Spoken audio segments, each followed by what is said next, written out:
good evening to everybody. We are on a very special edition of Just Candid. We are going live with our audience here, students and faculty from Chitkara University. Thank you very much for joining us. May we have a cheer?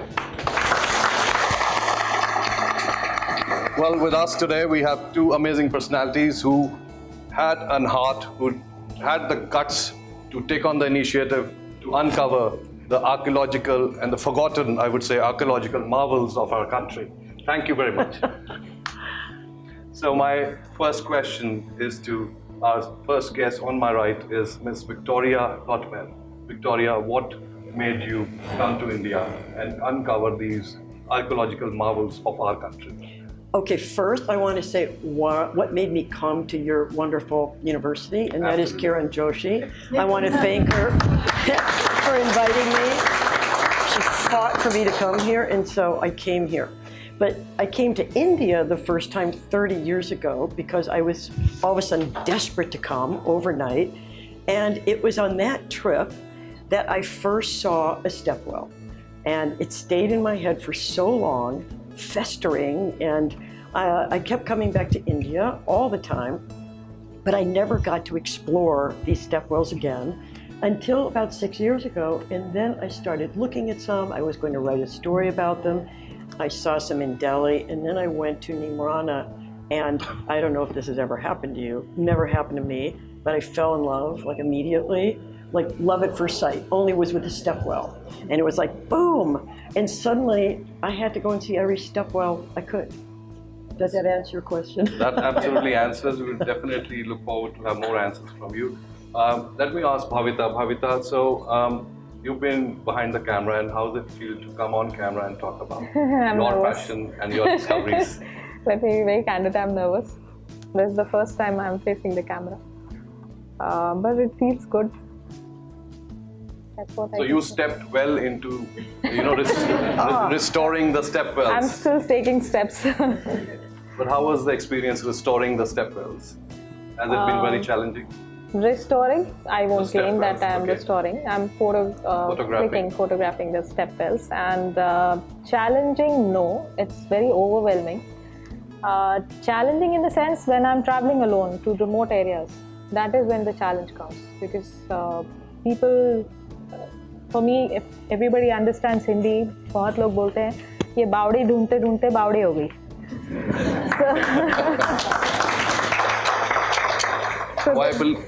Response from the people, at times it's good, at times it's not that good. That is the challenge which I face. Otherwise, it's pretty good journey, I can say. I believe you love off-roading and you've been driving to remote places. I don't drive. You don't? But you have a driver, but you off-road. Yes. Can I address that too? Because I do the same as you. That I have gone all over India looking for stepwells by myself with a Hindi driver. And the difference is that I am a Purani Pagal Videsi. And so everybody's very nice to me because they think I'm crazy. And everybody has been nonstop nice and going into these tiny villages where I doubt anybody's ever seen anybody like me. I've just been astounded at how lovely everybody is. They're letting me into their homes, to jump out their windows, to climb onto their roofs. In America, if you knocked on somebody's door and said, "Can I climb on your roof? I'm sorry, you've never met me before," they would call the police, like, come and get this crazy person. They knock you back. Right. They'd say, "Here's my dogs." Yeah. Well, for Bhavita, what inspires you to rise up again when life has thrown you down a couple of times, repeatedly? What inspires you? I think it's discovering self. Because when you hit rock bottom, you know there's nothing below that. You have to rise up. So many times it happened, and now I'm confident whenever it happened, I know what to do and how to do it. So it's like now done. Now what? What next? What do I look forward for? And from there you start building. What are you looking forward to? Right now only the stepwells. I look forward to set up my photography, and I want my photography to pay me that much that I don't have to take any other assignments. That is what I look forward for. And apart from that, I need whatever I'm earning, I need to fund my stepwell journey. So I need good amount of earning as well. Wonderful. Now we're going to leave it to the audience to question the wonderful ladies here. So may we have the first question from this side? When did you realize the fact that you belong to the field of art and culture? Oh, I don't think there was ever a time where I wasn't part of that field. I was brought up with a lot of it around me, and it was part of my life from a very early age. So I think when you expose children to art and arts, all of that stuff, and make them curious from an early age, that's what happened to me. I could never have gone into IT. It would have been a disaster. So my only problem was I couldn't keep I loved architecture, I loved art, I loved design, I liked fashion. And that's why I became a journalist, so I could explore all of those things. I couldn't just focus on one. Thank you. What is your beat? My beat is culture. Culture. Well, now my beat is India. I'm kind of like... Absolutely. Wow. Well, you can feel the heartbeat of Yeah, I was India about to now. say now her heart beats in India. Awesome. I feel like, yes. For India, in India. Yes, and I want you to know that I do talks about India in the United States. I do a stepwell talk, but my favorite talk really is a talk to people that's about places you can go as a tourist that tourists don't see in India, because they're all going to the Taj Mahal and to the Red Fort and to Amir. And this is about how you can move your tour just a little bit and see things that are so authentic and wonderful and that they never know about. And I have changed so many itineraries because of that. So India should put me on the payroll. So may we have some from your hard work? Would you like to suggest 2 or 3 places to go? Of places to go? Yeah. Well, here's what I would tell you if you were American, and you probably haven't seen these anyway. One thing is, if you're going to Agra, which everybody does, from Delhi or from Jaipur, anywhere, you're always on that highway, the 3-hour highway. I say don't take that, take the old highway and go through Vrindavan, Mathura. That is really an important place. That's one thing, very easy to do. I say if you're going from Delhi to Jaipur, stop at Narnaul, spend a night, even a day.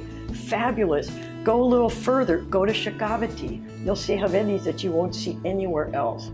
When you're in Delhi, go to Hanuman Mandir, but also go to the Hazrat Nizamuddin Dargah. There's so much to see that nobody ever sees. Awesome. How's that? This is awesome. Awesome.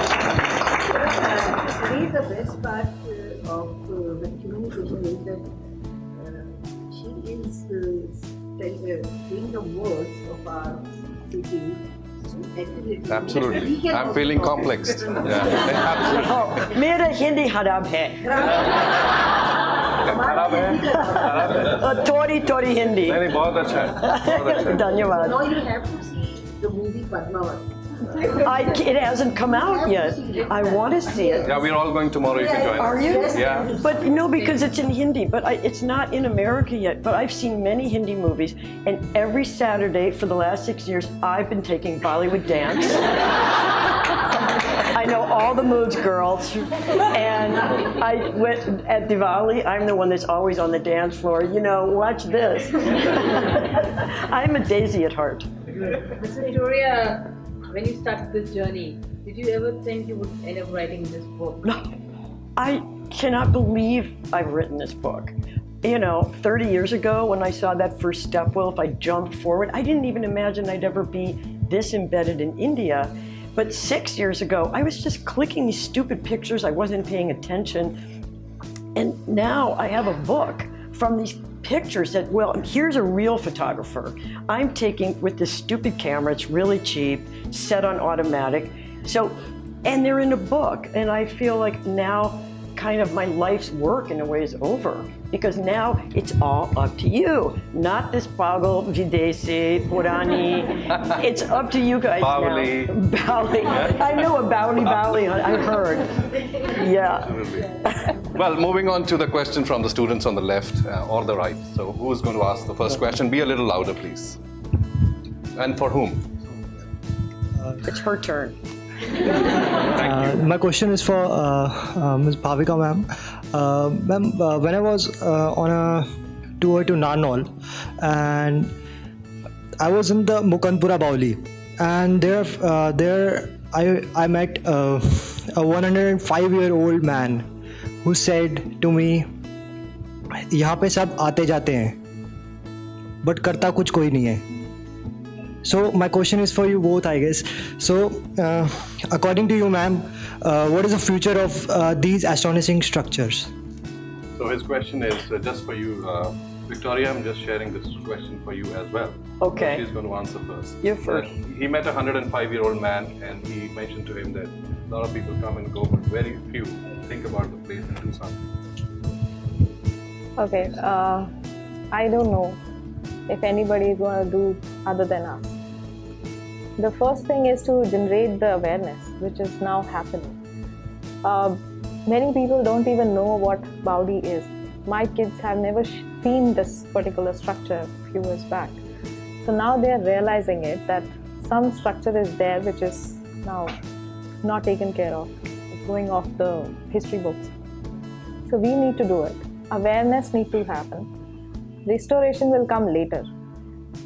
If we are looking to the government to restore it, that's going to come even further later. First is that we need to take care of that. We should not throw pieces out there. You can find all kind of rubbish in the Baudi. So educating them is important. With my limited knowledge, with my limited time spending with them, I don't know how much I will be able to educate them, but someday it needs to happen. And I'm assuming that a lot of people knowing about it, a lot of people talking about it, we all collectively will do something about it. We should do something. Okay. My ideas about this have changed a lot in the last 6 years. I agree completely we need to raise awareness, but raising awareness without being able to maintain these step wells are two separate things. I used to blame the government, I used to blame the village. How can you not be aware of these things? But here's what I'll tell you. Your culture and civilization is one of the oldest on earth. Everywhere you look, there's something really important and really old. And a lot of it is out in places where people will never go. If the government has a choice of spending money in a place like this in Chandigarh, something that people go and see, then that's where they're going to spend the money. They're not going to spend it in Dunk, where nobody's going to go, where I can't even find the earliest step wells. That's number one. You can't really expect the government to take over those types of things. They should be taking over important things in places that we have access to. But also, it's really not enough to make people aware of the step wells. If you go into a village and they are struggling to survive every day, telling them, as I have done for years and then stopped, telling them this step well is important, it's part of your heritage, keep it clean, it has absolutely no use to them. Having an old pit in the ground only has use to throw their garbage into because there's no garbage pickup. And frankly, if there's a hole in the ground, you would rather throw your garbage there than on the street. That's very practical. So the only way of getting these communities to actually take them seriously is to prove they have practicality, and that is reconnecting them to the water. But even doing that does not guarantee survival. I've seen it time and again. NGOs or the government will go and Intok, spend all this time in Bundi restoring a step well, putting the water back in. But unless you get the community to commit to it, not just now, just not for 2 years, but forever. Everybody has to do that forever, or they're going to go right back the way they were. Well, thank you. Wonderful. I think that looks very interesting and practical. And I have somebody who mentioned about Bhavita long back, and they happen to be friends, Pro Vice-Chancellor, Dr. Archana Mantri. Dr. Mantri, you have a question for your friend, and you have a question for Victoria. It's a philosophical question. Both of you work on step wells. And you mentioned, both of you mentioned in your talks, that when you walk on the earth, there's no sign that there's a step well coming. And then you have to go there, right there, on the edge of the step well to discover that there is a step well. So is life all about unearthing and discovering? You take it. Yes, it is. Most of the time in life, you're not aware what is coming next. We just make plans. I have 3 years plan, 5 years plan, 6 year plan, and you never know what is coming next, which will open up something very new for you. So I'll share another passion of mine. And there's a small land of my parents in one place, and now they are planning to do some work out there. And I'm hellbound that I want to grow strawberry there. So it was like I went there, and then I knew I had to do that. So it's like similar to stepwell. When you reach there, you know it opens up. So you just have to be open about it. You just have to keep your eyes open. It can be here, it can be here, it can be around. If you are open, then it will happen for you. I relate to stepwells like that they unfold. Yes. But then I have a supplementary question for you. Why are most of us not ready for this unearthing and discovery? For what? For unearthing and discovering our own lives. You're looking at me? Yes. And I'm asking why most of us answered that. That's not fair.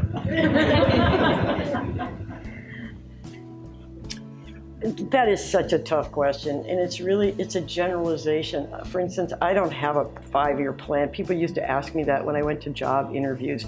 Where do you see yourself in 5 years? And I couldn't see me on breakfast the next day. I just can't, I can't have that. I have stumbled along on no trajectory except if you were a bug and you stepped in ink and you scrambled that way and then you came back. So I'm an example of something, I do just allow things to happen as opposed to planning things to happen. People I know who have planned things, there's that joke, if you want to make God laugh, tell him your plans. Yes. Or her. And I just don't think that I agree you have to leave things open and be able to bend when you can bend and be able to hold your ground when you need to. But I don't think most of us are prepared for anything that happens, and we just have to be able to kind of roll with it. And I just want to add one more thing. You were trying to bring this to stepwells. So I got conditioned because of looking over walls and seeing these beautiful things, so that now in India, whenever I see a wall, I go up to it, step, and I look over. And 99.9% of the time, it's just dirt or a cow is lying there. And I'm disappointed. And then that one time I look over into this beautiful thing, that's what I think life is. That's where life. Totally agree. That's what life is. Thank you. We have a question from a student right at the back. Anybody? Has there ever been obstruction in your documentation journey because of a language barrier? All the time. I mean, it's ridiculous. I tried to learn Hindi. I learned how to read and write it, but then I can't understand what I'm reading. I just basically go out and stop Tiwala, Bowley, yahan, Bowley, yahan. You know, like, who is this Bowley person? It is an obstruction, but it's amazing how eventually, and this is more of a metaphor, people can understand. If you know, I don't know, I can say pani, you know, deep pani, you know, whatever. Eventually people understand. Now, a lot of times I'm led to something which has nothing to do with the stepwell, but it's definitely part of the problem. And I think for you, even though you've experienced this difficult journey, and I know exactly what you go through, at least you can speak the darn language. You know, imagine doing that when you're like, you know, I don't know how to say 10 words. So I'll share one experience. In Maharashtra, it's not called Baudi. It's called Barav in local language. And it took me 3 months to know that word. Even though I spoke the language, but because it's called something else, they were letting me to go to the well, which doesn't have steps. Right. So I don't know how many wells I have seen in Maharashtra. Just pani and deep and all. So you learn when you are going to places, you learn the local language, you learn what they are saying, and I think the sign language works best at that time. So it sounds like you've been had as much trouble as me, and you do speak the language. Yes. Okay, that makes me feel better. Have you ever thought of not working individual but in a team instead to go to those documentation journeys? Now we should. Only for a while, I'm going to take a break from Stepwells. It's your turn. But I don't know. You should work with. Yeah. So have you guys ever planned to team up and work on a project together? We never met before This today. is the first time this is we're the first meeting. Yeah. We've been on Facebook. We've been. Yeah. It's. So the one which I've shot, the geo mapping, I'm working with Philip, the person who is in UK, as a team. Though we don't know each other, we have not met, but we are working as a team. Maybe now with Victoria, No, we have we maybe should thank to Chitkara University. Yes.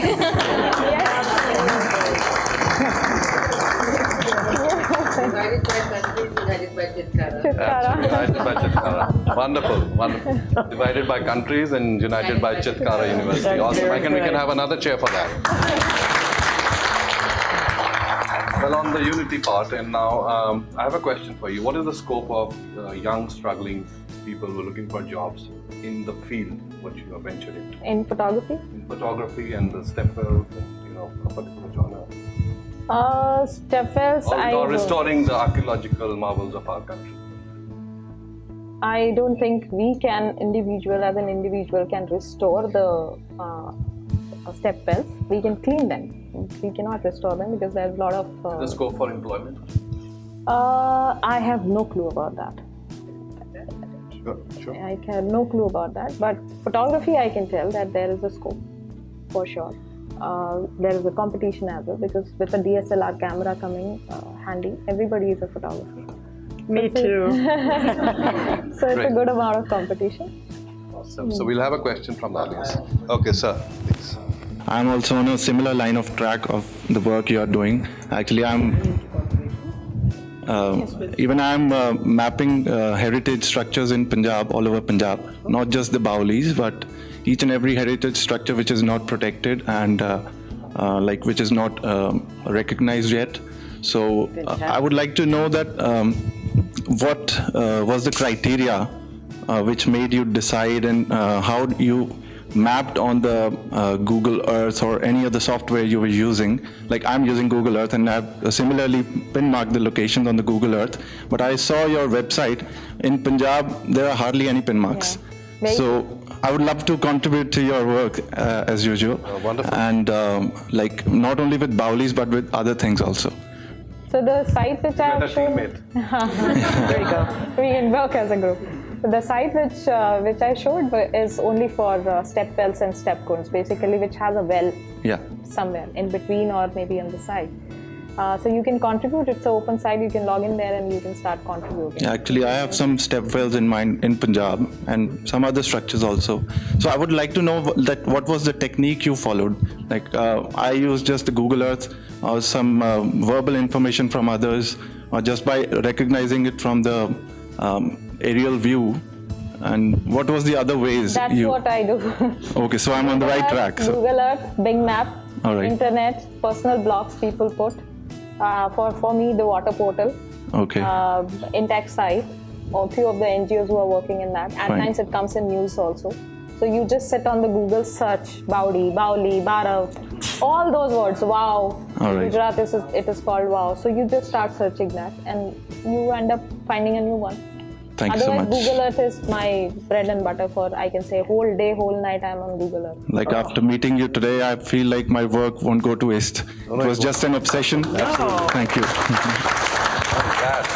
I say something about that? I admire Bhavita so much for what she does because pretty much the book was very hard for me to do. I had to do it in 3.5 months, but it was still very difficult finding everything, whatever, writing it. But one of the hardest things to do for me, was that I didn't have any GPS coordinates to follow. And I insisted on having them for everyone in the book. And yet I had to go and find all of them. I wish at that point I'd known you and just put you on it.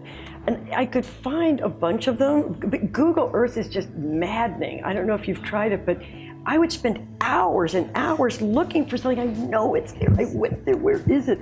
And there were 3 that I finally just gave up on. And I hired a friend of mine to hire somebody else to go to drive to Donk to look for one of those step wells and to one. They were all in Gujarat. No, one was up here. Anyways, it's really difficult. It sounds really easy. Oh, you go on Google Earth, you find a step well, you pin it. It is super hard work. So I commend you. And we commend you for your amazing passion. It's passion. I'd like to add on a bit, sorry. Please.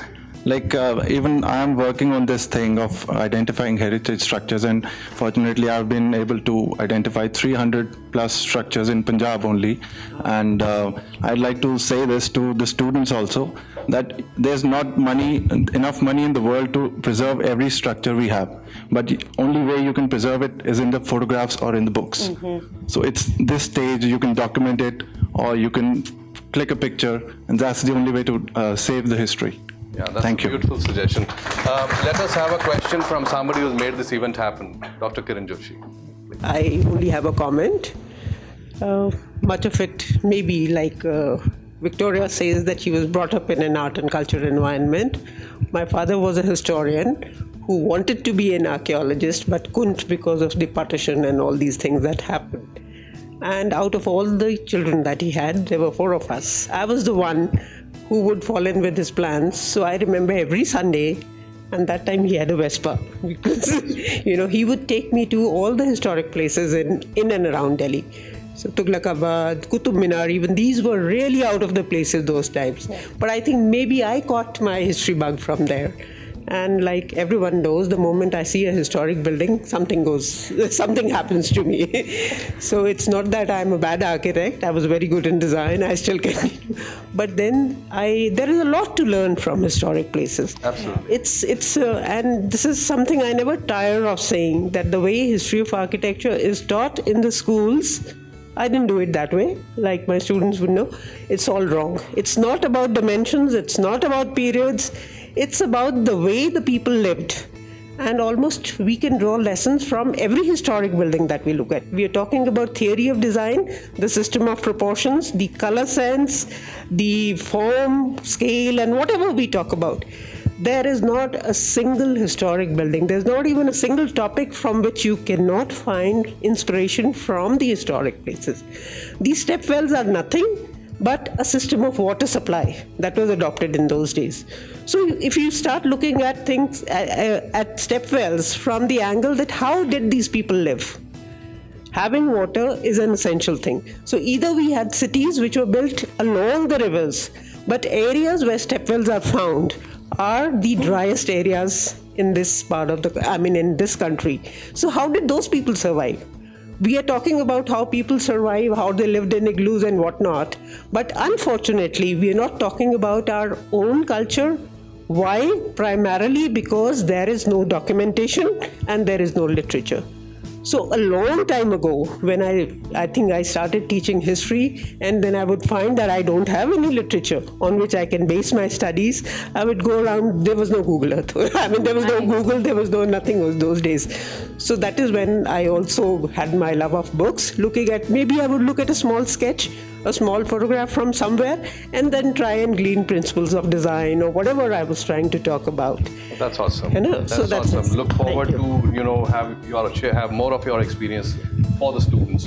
Thank you very much.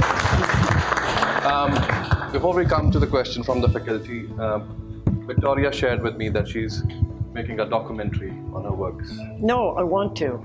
She wants to. So there is an opportunity for our architecture students, if you want to team up, contribute, share her dream with her and make it happen. Any question from the youngsters?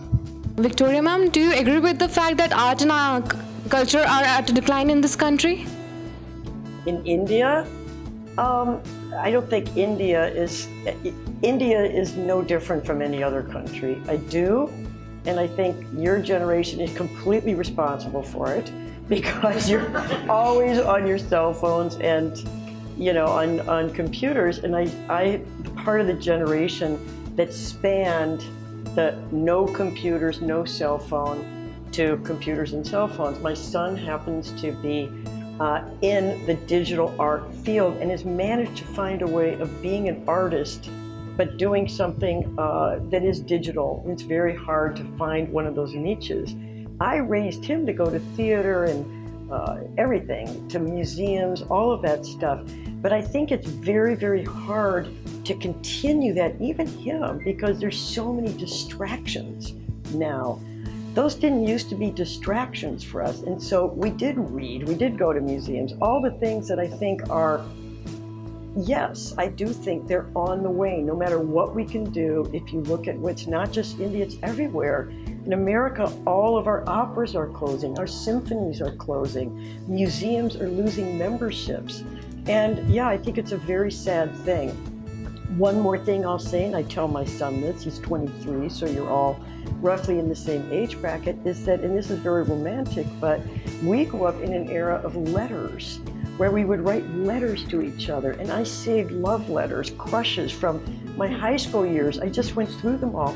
You can't write a love letter in a text or an email. You can't preserve anything. They're like everybody else's. And so I think that whatever you've gained, I hate to say it, but you've lost a lot too. Sorry. That's, I think, very well mentioned. These days, we would think of writing a letter, you're scared.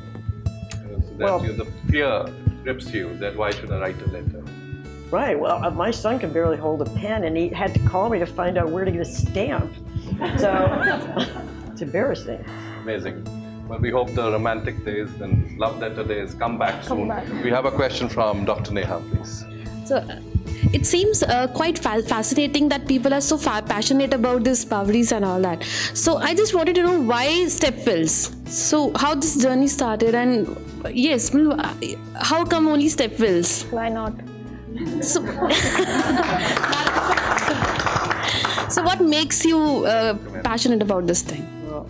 Okay, I have a Bhavita, different- about the passion. She already told when she stood in front of Nimrana stepwell, something happened. Similar thing happened for me as well. I don't know what happened. It just happened. There is something that...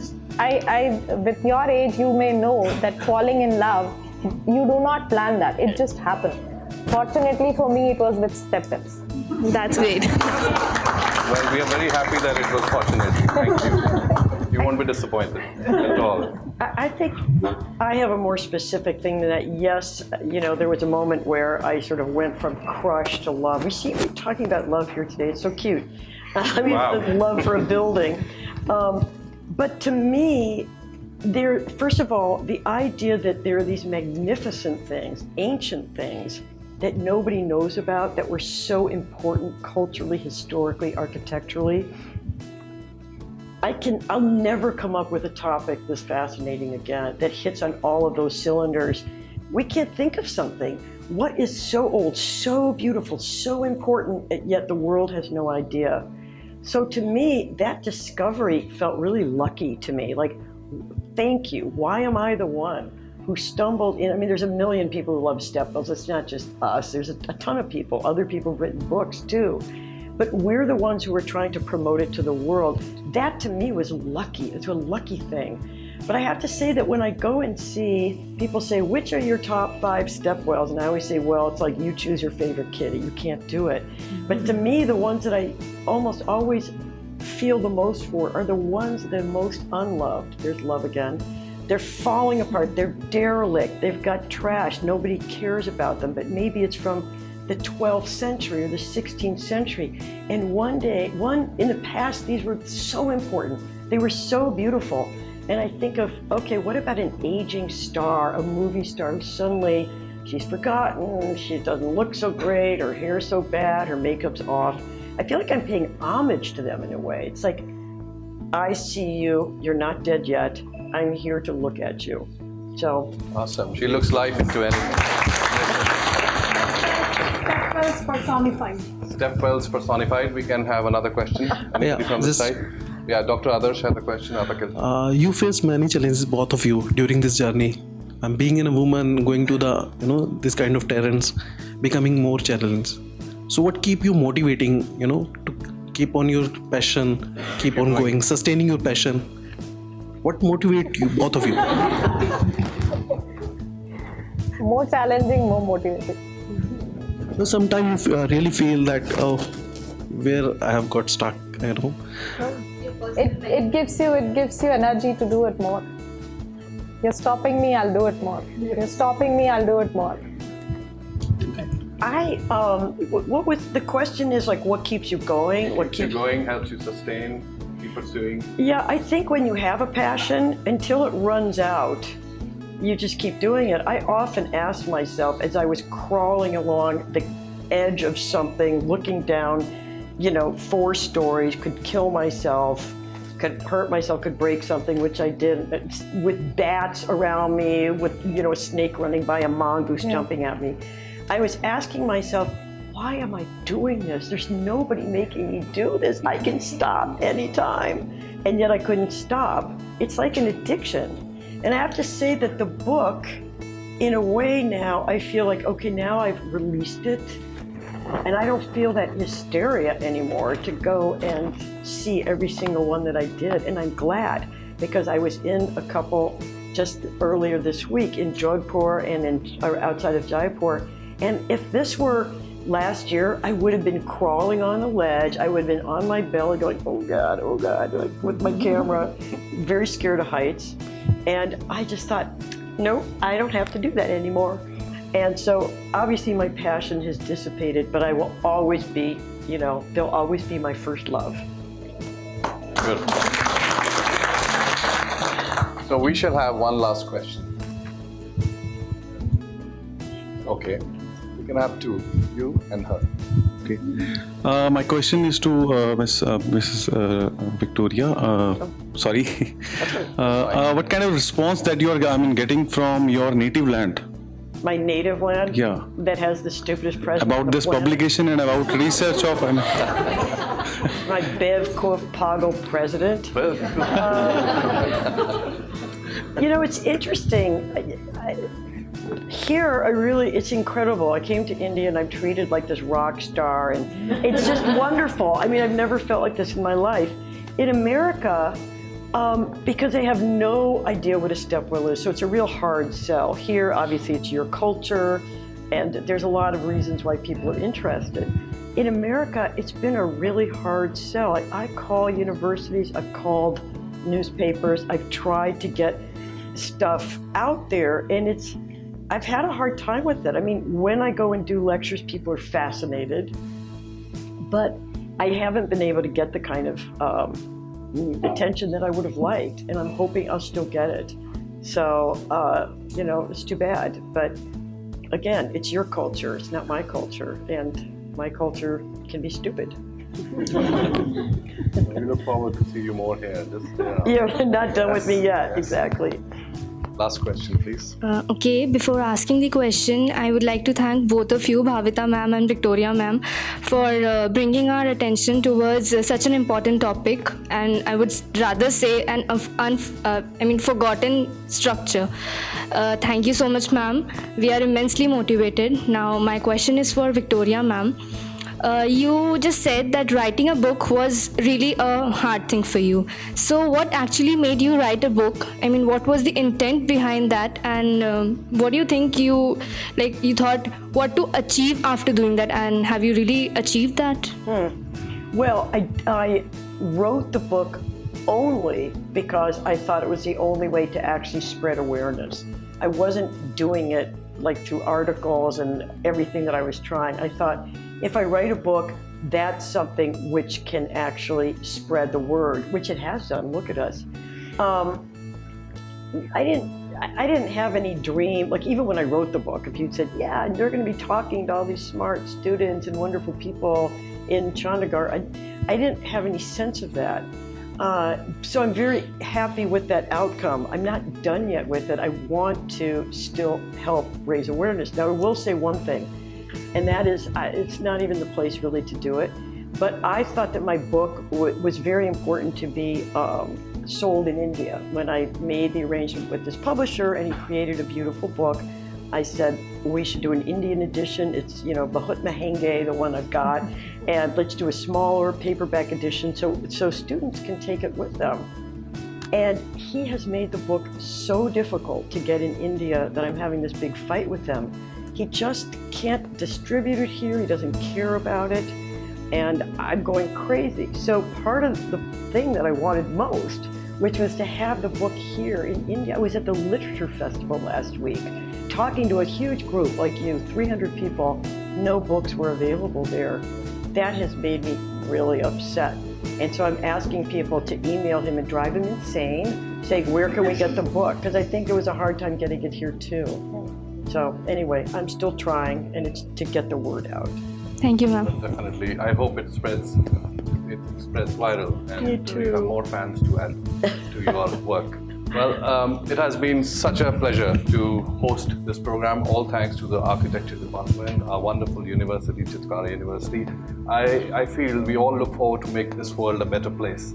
And with crusaders of change as Bhavita and Victoria, we can definitely dent it and make it happen. Thank you very much. Thank you.